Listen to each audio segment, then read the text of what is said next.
Love story movies 90% boys hate करते हैं। कहीं ना कहीं उन्हें ये मूवीज बोरिंग लगती हैं। लड़के लव स्टोरी के नाम पे सिर्फ और सिर्फ अश्लीलता देखते हैं। क्या सच में? क्या हम लड़के लव स्टोरी मूवीज समझ ही नहीं पाते हैं? या हम लड़कों के अंदर साला दिल नाम की चीज ही नहीं है? निकलो बाहर, निकालो इसको बाहर निकालो। ये बात तो सच है। एक्शन, साइफाई, हॉरर या फिक्शन के कंपेयर में हम लौंडे लव स्टोरी मूवीज देखना उतना पसंद नहीं करते। मगर क्यों? इसकी पहली वजह है स्टीरियोटाइप स्टोरी टेलिंग।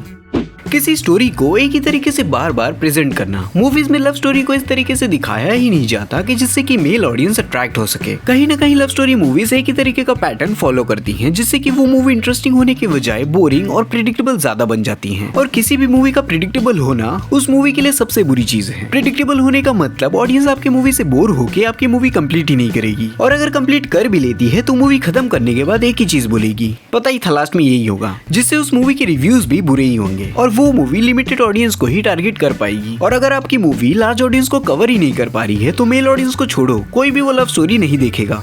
बात तो सही है। सो ऐसा क्या करें इन लव स्टोरी मूवीज में जिससे लोग अट्रैक्ट हो? और क्या लड़के सच में लव स्टोरी मूवीज देखते ही नहीं? तो इसका आंसर डिपेंड करता है कि आप उस लव स्टोरी को दिखाते कैसे हो। कौन सा नया टेक लेते हो अपनी स्टोरी पे, जिससे ऑडियंस सोचने पे मजबूर हो जाए कि हमने अभी अभी क्या एक्सपीरियंस किया।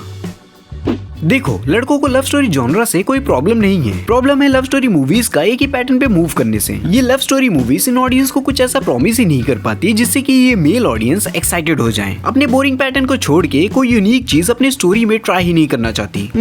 यूनिक एंगल लव स्टोरीज में, मगर कैसे? वो ऐसे कि मार्केट में ऐसी भी लव स्टोरी मूवीज हैं जो मेल ऑडियंस एंजॉय करती है अच्छे खासे नंबर्स पे। अब चाहे वो किंग कॉन्ग मूवी में एक गोरिल्ला और एक लड़की के बीच ब्यूटीफुल रिलेशन दिखाने की बात हो, हर मूवी में ह्यूमन और आर्टिफिशियल इंटेलिजेंस के बीच रोमांटिक रिलेशनशिप एक्सप्लोर करने की बात हो, या तमाशा मूवी में लव एंगल को लेके अपने पैशन को एक्सप्लोर करने की बात हो। सो कहने का मतलब ये है, ये मूवीज भी लव स्टोरी के एंगल को ही एक्सप्लोर कर रही हैं, लेकिन अपने कुछ यूनिक टेक के साथ। ऑडियंस को ऐसा कुछ दिखा के जिससे ऑडियंस वो मूवी खत्म करने के बाद उस मूवी पे डिस्कशन करे। और ऐसी मूवीज ना सिर्फ मेल ऑडियंस को टारगेट करती हैं, बल्कि ग्लोबल लेवल पे भी ऑडियंस को अपील करती हैं अपने यूनिक कॉन्सेप्ट के साथ। अच्छा, ये तो टेक्निकल पॉइंट्स हो गए लव स्टोरी मूवीज बोरिंग होने के। इसके अलावा एक और वजह है जिसे हम लड़के फेस करते हैं और इन लव स्टोरी मूवीज से कनेक्ट नहीं कर पाते, और वो वजह है पास्ट एक्सपीरियंसेस। जो चीज हम मूवीज में देखते हैं, अगर वो हमारे साथ हमारे रोजमर्रा की जिंदगी में हुई हो तो हमारा उन मूवीज को देखने का नजरिया ही बदल जाता है। एक अलग एक्सपीरियंस, स्माइल हमारे चेहरे पे रहती है वो मूवी देखते वक्त, और उस वक्त हम मूवी की कुछ कमियां भी इग्नोर कर देते हैं, जैसे कि weak story line, character development या डायलॉग्स, क्योंकि वो मूवी हमारे एक्सपीरियंसेस से मैच कर रही होती है। हम उनसे कहीं ना कहीं रिलेट कर पा रहे होते हैं। फॉर एग्जाम्पल, मूवी में स्कूल लाइफ दिखाना, बेस्ट फ्रेंड के सीक्वेंसेस, या माँ और बेटी के बीच का दुनिया का सबसे ब्यूटीफुल रिलेशन, अगर ये सारे सीक्वेंसेस मूवीज में आते हैं तो वो मूवी देखते वक्त हम हमारी मेमोरीज को भी रिविजिट करते हैं। अपने दोस्त अपने स्कूल लाइफ को याद कर रहे होते हैं, अपने मम्मी से बात कर लेते हैं। और एग्जैक्टली यही चीज लव स्टोरी मूवी देखते वक्त होती है, या ये कहूँ हम लड़कों को नहीं होती, क्योंकि हम लड़कों की लव लाइफ उतनी ही हरी भरी है जितना दुबई का रेगिस्तान। हमारी जिंदगी में कुछ ही ऐसे मोमेंट्स आते हैं जहां हम अपनी क्रश से बात कर पाते हैं, अपनी मनपसंद लड़की के साथ टाइम स्पेंड कर पाते हैं, उनसे अपने नंबर्स एक्सचेंज कर पाते हैं, या उनके साथ कहीं घूमने जा पाते हैं। और इन सब के बाद ऐसे कुछ ही गिने चुने लड़के होते हैं जो सच में उनके साथ अपनी लाइफ बिता पाते हैं। उनके अलावा बाकी सबकी कहानी या तो कभी पूरी नहीं होती या कभी शुरू ही नहीं होती। और जब आप इन्हीं मेल ऑडियंस के सामने लव स्टोरी मूवीज रखोगे जिन्होंने वो चीज उतनी एक्सपीरियंस ही नहीं की, सो उनसे वो उतना रिलेट भी नहीं कर पाएंगे, और एक टाइम के बाद वो मूवी देखते देखते बोर हो जाएंगे। और उसी पे कोई इनलॉजिकल बिना सिर पैर का रोमांटिक सीन आ जाए तो जो लड़का अब तक बोर हो रहा था, अब वो टीवी उठा के बाहर फेंक देगा।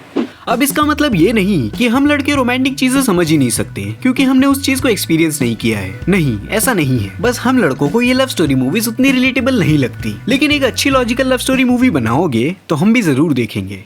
सो ये वजह हो गई हमारे एक्सपीरियंसेस की। थर्ड पॉइंट है हमारे पसंद की, यानी कि मैटर ऑफ टेस्ट। अब किसे क्या देखना है वो सबके टेस्ट पे डिपेंड करता है। सबका टेस्ट मूवी में अलग अलग होता है। कोई फैंटेसी मूवी देखना पसंद करता है तो कोई एक्शन मूवी, तो कोई बी ग्रेड की भी मूवी देखना पसंद करता है। अपनी अपनी पसंद है भाई। अब चाहे वो लड़का हो या लड़की, उससे कोई फर्क नहीं पड़ता। यहाँ फर्क पड़ता है उसके टेस्ट से, उसके मूड से, कि उसे क्या देखना अच्छा लगता है। उसी तरह लड़कों का टेस्ट ज्यादा रोमांटिक मूवीज देखने की तरफ नहीं होता, जैसे ज्यादातर लड़कियां एक्शन मूवी देखना प्रेफर नहीं करती। हम किसी को फोर्स नहीं कर सकते कि यही मूवी देखो। तो यस, यहाँ हर किसी का इंडिविजुअल टेस्ट ज्यादा मैटर करता है कि उसे किस तरह का कंटेंट कंज्यूम करना है जो उसे खुश और सेटिस्फाई कर सके। क्योंकि हम मूवीज बोर होने के लिए नहीं देखते। और तुम कोई भी मूवी देखो, मूवीज तुम्हें कभी जज नहीं करती, वो अपना 100% लगा देती हैं तुम्हें एंटरटेन करने में।